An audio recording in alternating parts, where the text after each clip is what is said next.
একটি নামী টিভি চ্যানেলের প্রখ্যাত অভিনেত্রীকে মানসিক ভারসাম্যহীন অবস্থায় ঘুরতে দেখে অবাক স্থানীয়রা।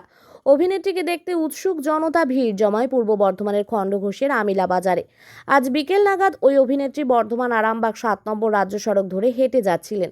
ওই সময় হঠাৎই বৃষ্টি শুরু হলে আশ্রয় নেন খণ্ডঘোষের আমিলা বাজারের বিশ্রামাগারে। অভিনেত্রীকে দেখে অবাক স্থানীয়রা। অভিনেত্রীর পরনে ছিল কালো রঙের ফুল শার্ট, হাফ প্যান্ট। অভিনেত্রীর কাছে ছিল একটি ব্যাগ, ব্যাগে ছিল কিছু বই খাতা। স্থানীয় মানুষজন ওই মহিলার সাথে কথা বলে প্রাথমিকভাবে বুঝতে পারেন মহিলা মানসিকভাবে অবসাদগ্রস্ত। তবে মহিলার সাথে কথা বলে জানা যায় তিনি পেশায় একজন অভিনেত্রী, নাম সৌমি হর চৌধুরী। তিনি স্টার জলসা ধারাবাহিকে অভিনয় করেছেন বলে জানান। বাড়ি বেহালায় হলেও তিনি সেখানে থাকেন না, বর্তমানে তিনি বোলপুর থেকে এখানে এসেছেন বলে জানান। অভিনেত্রীর কথা সত্যতা যাচাই করতে স্থানীয়রা ইন্টারনেট সার্চ করে দেখেন তার অভিনীত সিরিয়াল। তবে অভিনেত্রীর এই অবস্থা দেখে কৌতূহল জাগছে স্থানীয়দের প্রশ্ন, তিনি সত্যি কি ভারসাম্যহীন নাকি কোনো সিরিয়াল বা সিনেমার অভিনয়। পূর্ব বর্ধমান থেকে সঞ্জিত কুড়ির রিপোর্ট, সংবাদ একলব্য।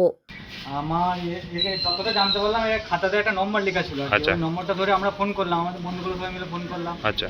তো যতটা একটা ড্রাইভারের ফোনে মানে নম্বরটা লাগলো, ড্রাইভারটা বললো মেয়েটা আচ্ছা। বোলপুরে হোস্টেলে থাকতো আর কি। আচ্ছা। বোলপুরে হোস্টেলে থাকতো, এবারে ওর আসল বাড়ি হচ্ছে কলকাতায় বেহালায়। আচ্ছা। দিয়ে এটাই জানতে পারলাম। এবারে আমরা কি থেকে কি হলো এখানে এখন যে আছে কি দেখলে তো? ঘুরে বেড়াচ্ছিল, যে হঠাৎ এখানে এসে আমরা বসেছিলাম, ছেলেগুলো মিলে দিয়ে এসে বসলো। আচ্ছা। আচ্ছা। দিয়ে আমাদের ওই পাড়াতে গেছিল। আচ্ছা। আচ্ছা। জানো একটু মাথায় প্রবলেম হয়ে গেছে, একটু বাড়ি একটু বাড়ির লোককে যদি জানো। আচ্ছা, ঠিক আছে। আর তোমার সাথে একটু কথা বলবো। হ্যাঁ। ক্যামেরা অন থাক, বাকিরাও বস, ভালো লাগবে। তোমার বাড়ি কোথায়? আমার যা বাড়ি বলো সত্যি বলো। বেহালাতে। বেহালাতে। হ্যাঁ, কিন্তু আমি অনেক বছর আগে সেই জায়গা ছেড়ে দিয়েছি নানা রকম কাজকর্ম করে। বাড়ি থেকে কে আছে? বাড়িতে আছে মা আছে, বা কে আছে exactly I don't know at this point in time.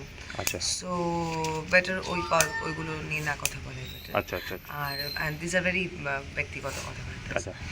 বাকি তো কাজকর্ম। তুমি এখন এসছো বোলপুর থেকে? Now I have come from Bolpur আচ্ছা। and with a huge joy and huge instructions I have for people. তুমি করতে কি? অভিনয়, অভিনয়। dance, বিষয়টা I have completed and তা এখন এই অবস্থায় কেন? recycling, কিচ্ছু করার নেই। মাটির টানে মানুষকে এক্সপ্লোর হতে হয়, সেই জন্য ট্রাভেল করতে হয়। and free bird, and we all are free birds, right? আচ্ছা। We all are free birds, right? Basically we are connected, right? So ঠিক আছে। welcome.